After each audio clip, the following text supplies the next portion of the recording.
Passo agora para a Janine Oliveira, do Projeto Manuelzão e também no movimento Mexeu com a Serra do Curral, Mexeu Comigo. Boa tarde a todos. Vou fazer uma análise aqui, né? Primeiro, a gente vai começar analisando a história dessas unidades de conservação. E toda a minha fala eu insisto nisso e vou insistir aqui de novo. O Aredes, ele não existe sozinho. Aredes foi criado junto com o Mona Moeda e essas duas unidades de conservação são interdependentes. Isso porque a gente tem uma biodiversidade que precisa ser garantida nesse território, no Sinclinal Moeda, que necessita das duas unidades de conservação para continuar viva. Tá? Então, você tem passarinhos, por exemplo, que comem em Aredes, dormem em Moeda, ou o vice-versa. Tá? A outra questão, que é um histórico também do que acontece com essas unidades de conservação, é que elas foram criadas exatamente por um crime ocorrido ali, né? Isso virou uma ação civil e, inclusive, um dos técnicos da mineradora foi indiciado civilmente. Então, são unidades de conservação oriundas de passivos, de danos já promovidos por mineração na área. E, ao longo desses anos, né, isso final dos anos 2000, a ação começa, acho que em 2006, 2007, encerra em 2008, a criação dos parques se dá em 2010. De lá para cá, essas duas unidades de conservação, elas não existiam e elas não são de interesse da atividade de minerária existir ali. E elas vêm sofrendo, desde então, um desmonte silencioso. Então, somente Aredes, que é o que a gente está tratando aqui, já passou por, desde o decreto de criação 1, 2, 3, por outras 3 outras legislações, entre decreto e lei, que fizeram com que a preservação posta pelo crime promovido fosse diminuída, fragilizando um território que não foi escolhido aleatoriamente para ser preservado ali. Para piorar um pouco o caso, quando, né, essas unidades de conservação elas são criadas, elas tinham a previsão e existiam outras condicionantes também nessa ação, né, que a gente ganha enquanto comunidade, enquanto sociedade, que não foram implementadas. Por exemplo, o corredor que tem que ligar essas duas unidades de conservação, que se daria, inclusive, pelo próprio recurso hídrico que a gente tem ali. E isso para garantir, de novo, essa biodiversidade. A gente tem espécies de todos os reinos e espécies fragilizadas de todos os reinos ali que necessitam. Então, eu já poderia garantir aqui que o que depende do córrego, o que dependia desse corredor, né, depois desses 12 anos de descaso, foi fragilizado e a gente perdeu, com certeza, espécies muito preciosas. Sem falar dos mamíferos maiores, né, que já não conseguiriam fazer a transição, mesmo com o corredor criado, né, porque vamos lembrar que esses bichos eles não leem placas, né, eles iam tentar atravessar, mas é muito óbvio também que se a gente tivesse o recurso hídrico ali resguardado, isso seria talvez um corredor possível para essas espécies, que também são espécies que sofreram muito pela não implementação do que deveria ter ocorrido há quase 2 décadas atrás. Então, veja bem, né, muito me estranha o Estado estar aqui, não trazer essa memória, não se sentir responsável pelo dano que acontece, e acho que é isso que mais incomoda, né? A gente ter ciência de toda a história desse território e esse descaso é um vácuo, né, na verdade, é a ausência do Estado, né? Que não é uma coisa que o liberalismo prega. O liberalismo prega um Estado mínimo, ele não prega a falta do Estado. Então, não é uma questão de ideologia, isso é uma questão de fatos. O que a gente pôde observar? A gente teve a visita técnica específica em Aredes, mas também a gente teve, porque também esse é um momento histórico, infelizmente para a gente, péssimo, porque a gente vem, ao longo dos anos, né, perdendo parte ou relevante interesse ali de preservação da área, mas eu até perdi. Porque a gente tem sentado aqui na plateia, gente, um ex-funcionário da SEMAD, ele foi presidente, né, coordenador da SUPRE e esteve à frente de vários processos de licenciamento. Ele está aqui na plateia hoje e a gente está sabendo que ele agora é consultor de mineradora que atua na área. E ele tem uma postura muito incômoda mesmo. Então, vocês me desculpem eu ter perdido a minha fala. Mas contextualizo, inclusive para que todos saibam que o senhor está aqui, o que o senhor agora trabalha para o poder privado, o que por si só deveria causar, no mínimo, vergonha. Nas duas visitas técnicas, a visita técnica de Aredes é tristíssima, né? Primeiro porque a gente, para chegar em Aredes de Itabirito, você passa por uma estrada que eu apelidei de cava. Você entra em uma cava e sai de uma cava e cai na outra cava. Não existe mais o estradão de terra. É só cava e é uma estrada pública. E é a estrada que se usa para chegar em Aredes pela população de Itabirito. Então, a gente já tem, antes de chegar lá, um dano que é como a comunidade de Itabirito vai acessar essa unidade de conservação se você fica transitando direto com caminhão pesado e com atividade minerária, porque você literalmente está dentro da cava. Você passa ao lado do Pico Itabirito, que é, no mínimo, um filme de terror, né? A gente não podia estar falando de mineração em Itabirito com o Pico Itabirito na condição que está, sabe? Eu acho vergonhoso também. Eu acho que primeiro a gente cumpre, né, o mínimo para depois a gente conversar de ampliar qualquer dano que seja. De Moeda você vê Aredes, de Aredes você vê Moeda. Alguns dos danos nessas duas visitas técnicas que a gente já pode levantar. A gente tem fileira de eucalipto em topo de morro dividindo água ali nessa mesma área. A gente tem quase todos os topos de morro ali dentro dessa área tomados por algum tipo de atividade de mineração.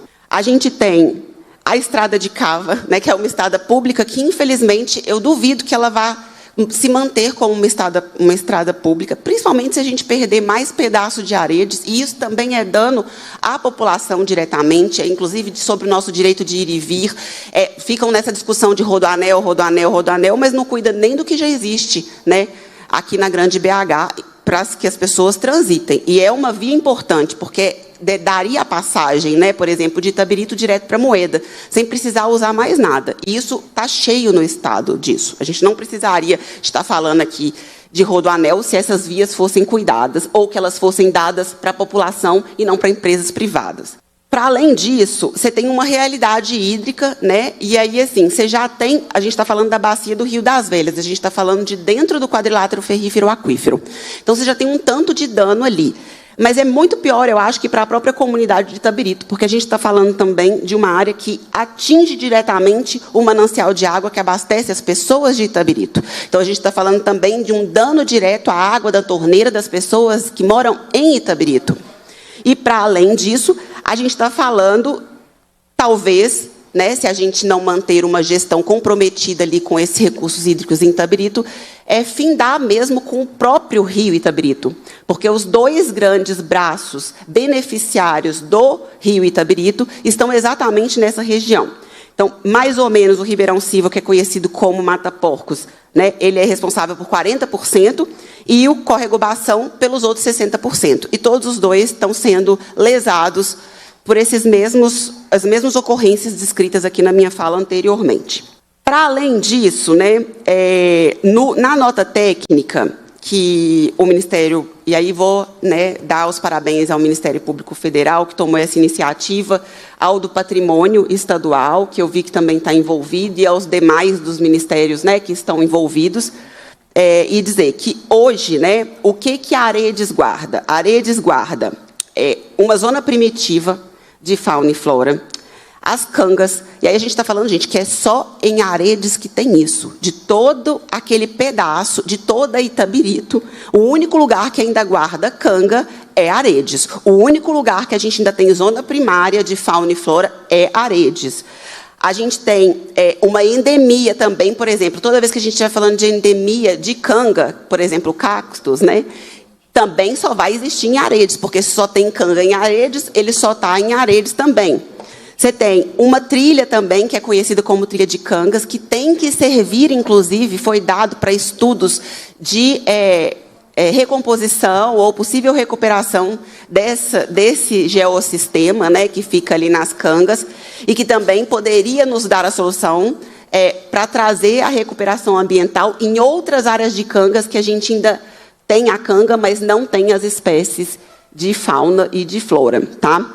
E que também não cumpriu a sua missão até hoje, nesses 12 anos que a unidade de conservação foi criada. Você tem, mais ou menos, 20 espécies de flora mapeadas, ameaçadas ali, que são consideradas de alto risco ou de muito risco para extinção. Que também, como vocês podem ver, eu pedi para voltar para o mapa dos meninos do UAI. Muito obrigada por vocês fazerem essa defesa no território e manter, né, tudo isso lá para a gente. Você tem, para além disso, sítios arqueológicos que são um remonte mesmo do que é a história de Minas Gerais. A gente está falando de uma importância mesmo de origem do que é o povo mineiro, geraizeiro, né? Vamos lembrar disso, que era um acordo de divisa e que não há que se falar só em mineração nesse estado, porque não foi o acordo inicial, né? E o PL, o que ele propõe? Ele propõe uma troca de território. E aí, o que se levanta também nesse mesmo parecer técnico? Que a área que eles estão dando não tem canga, não pode ser destinada para uso público, não tem estudo cultural, não tem relevância arqueológica e não possui relevância ambiental. Então, veja bem, não atende nenhum critério para se tornar área elegível para troca nesse caso. Nenhum critério. O estudo do Ministério Público conclui que apura possíveis irregularidades na alteração dos limites da Estação Ecológica de Aredes. O que isso quer dizer? Propor isso é uma irregularidade. A realidade hoje do que a gente tem lá. A Minar tem passivos na área, inclusive durante a visita técnica, ao lado da área que eles querem explorar, existem pilhas abandonadas lá. Os técnicos que ali estavam não sabiam nem responder quanto que vai tirar, quanto que não tira. Inclusive, pareceu na hora que eles estavam esperando o PL ser aprovado, porque já era um adiantamento deixar aquelas pilhas ali, do processo que eles querem fazer de exploração ali. E, né, nós temos várias testemunhas da visita técnica, e isso não foi nem, eu acho que, de vontade das pessoas de esconder, né, dos técnicos que ali estavam. Do que a gente tem de passivo ali são 11,2 hectares, tá? De uma área de quase 30 hectares. E desses, 4 hectares é por causa da barragem. Porque eles descomissionaram, mas eles não recuperaram. Porque descomissionar, gente, tira tudo que estava ali montando essa barragem, mas aí o que você vai fazer? Você vai repor canga? Como que repõe canga? Isso não existe. Aí, então, você vai tentar colocar alguma coisa de campo, de altitude, ou de Mata Atlântica, ou que seja ali, para tentar recompor. Isso nada foi feito. Então, a gente tem esse passivo lá, e isso é outra coisa. Como que a gente está conversando com uma mineradora, dela atuar numa região que ela não cumpriu com o básico para dizer que quer retornar? Né? Primeiro, cuida do que você estragou. Primeiro, recupera o que você danificou. Depois, vamos conversar no futuro, né? O que você vai fazer. O estudo que embasa o PL é da própria mineradora. O que, gente, sério, eu vou repetir de novo. É um PL que tramita na Assembleia Legislativa do Estado de Minas Gerais, que supostamente deveria atender o público mineiro, geraizeiro, é todo mundo, não é um setor só, mas o estudo que embasa o PL vem do setor privado, que quer diretamente atuar nessa área. Eu acho que isso não podia nem ser aceito. Na primeira audiência pública que a gente teve aqui, quem defendeu o PL foi a própria mineradora, com a sua geóloga aqui, que, inclusive, disse inverdades técnicas. Ela disse, não só aqui, como na visita técnica, por exemplo, que eu perguntei a ela, né, qual era a relevância dos topos de morro e por que os topos de morro estão incluídos em APP, né, na nossa legislação. E ela disse, mas aí a gente tem que ver qual topo de morro. Eu disse, dentro do Sinclinal Moeda. É desse que a gente está falando. Aí começou, eu falei, mas você sabe qual é a taxa de recarga que a gente vai perder? Sabe? E eu acho assim, que qualquer outro técnico que cometa um erro desse porte sofreria muita sanção, talvez não conseguisse nem arrumar mais emprego, porque é item básico de qualquer geólogo que trabalha aqui nesse território. Então, ou é má-fé, ou é não domínio de técnica. Então, não assina. A outra coisa é, no complexo arqueológico que a gente tem ali também, a Minar também promoveu o dano direto, né? Tem um arquivo fotográfico que comprova isso, que eles utilizavam lá dentro para outras atividades. E esse dano ele não foi reparado com o dinheiro da própria mineradora. Isso teve que vir de acordo judicial. Então, veja bem, ela não arcou até hoje com nenhum passivo que ela promoveu ali na área. E essa conta está sobrando para a gente. Para além disso, quais são as promessas? Ela quer fazer uma mina de encosta. E, mais uma vez, os técnicos da mineradora disseram que era uma excelente técnica e tal, e eu recordo, aqui estão pessoas que representam o Estado de Minas Gerais e a própria Secretaria. A gente tem ali, logo do outro lado, impactando no Mona Moeda, atrapalhando a preservação dessas unidades de conservação e dessa área de alto potencial de tudo, porque pode ser berço, inclusive, para repovoar todo o outro território quando a gente tiver, né, sido liberto da mineração ali, né, porque é isso que essas áreas podem, no futuro, servir para a gente.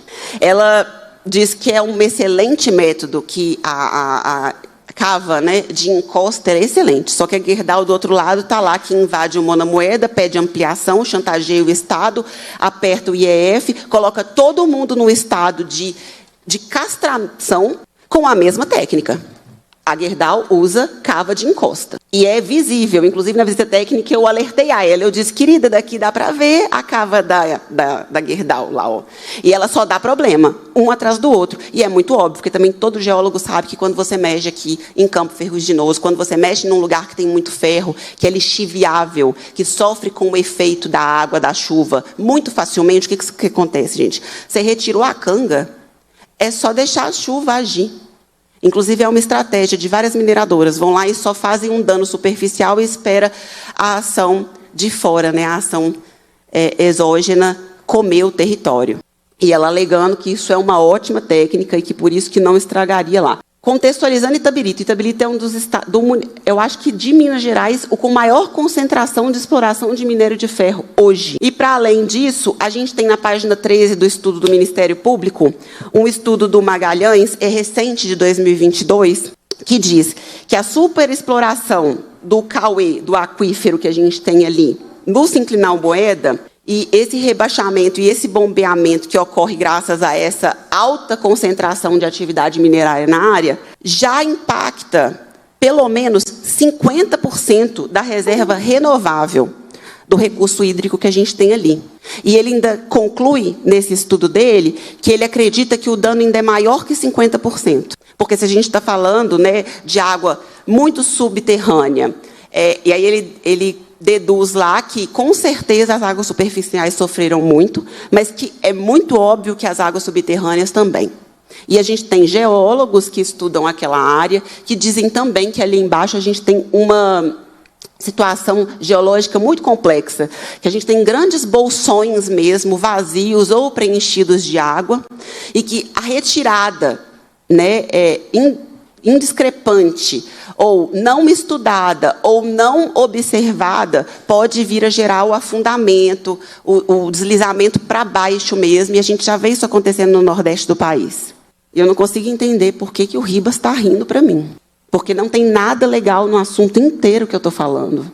Eu vou voltar, só um minutinho, porque, né, haja coração. Na primeira audiência pública, lota de gente aqui, a primeira de Aredes, né, com pseudo-comunidade, apertam a gente, forçando a violência de volta, né? Agora que, respeitosamente, eu estou colocando um tanto de dados, isso não é ideologia, gente, não tem ideologia. O que a Janine pensa não apareceu aqui ainda, e eu pretendo que não apareça. Eu vou concluir. Então, a gente tem um território que foi extremamente degradado. Você tem uma situação ali para ser mantida que é extremamente complexa. Um pedaço de área minúsculo, Aredes fica no entorno de várias outras mineradoras, inclusive a que agora o Rodrigo Ribas trabalha como consultor, faz divisa limítrofe com a unidade de conservação.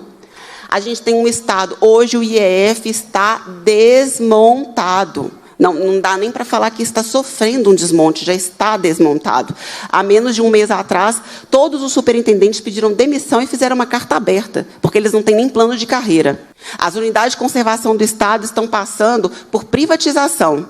E a gente está falando de uma unidade de conservação que pode vir a ser berço da recuperação daquela área total, se a gente conseguir essa retomada do Estado para o que é razoável, que é a vida da gente. Então, parabenizar o Ministério Público pelo estudo, parabenizar as visitas técnicas, as parlamentares que muito competentemente puxaram nisso, que estão trazendo esse debate, né, à tona. Pedir pela extinção do PL 387, E por vários motivos. Primeiro, porque não há, olha aquele mapa, gente, não há o que conversar, é muito óbvio que a demanda desse território é de preservação. Você tem ali, para além das mineradoras, porque ali está só descrito as mineradoras, você tem ocupação irregular, você teve, inclusive, concessão de licença, de licenciamento para ocupação humana ali, como CESUL e etc., que também são extremamente complexos. Você tem a Coca-Cola e outras indústrias ali também, a própria indústria mesmo siderúrgica, né, que é os eucaliptos. O eucalipto em topo de morro, gente, é uma aberração ali. Porque eu quero que eles expliquem aquilo ali, porque normalmente você coloca eucalipto enfileirado daquele jeito, para fazer uma cortina verde para reduzir impacto ambiental visual. E isso é uma condicionante que está prevista. Agora, no topo de morro, entenderam? Você está aqui embaixo, aí no topo tem um monte de eucalipto. Aí, do outro lado, qual é o impacto visual? Se no alto eu não chego porque está cheio de eucalipto. E de baixo aqui eu não vejo porque já teria o topo. A não ser de drenar e atrapalhar mesmo a recarga hídrica daquela região. E não à toa, né? Porque você tem todas essas cavas funcionando, e se o regime hídrico funcionar como ele deve funcionar dentro do Sinclinal Moeda, certamente a conta de bombeamento e etc. vai ser impraticável. Essas mineradoras não vão poder atuar ali. E eu acho que é isso que devia contar, sabe? Acho que a terra devia dizer mais do que eu, do que estudo, do que o interesse privado.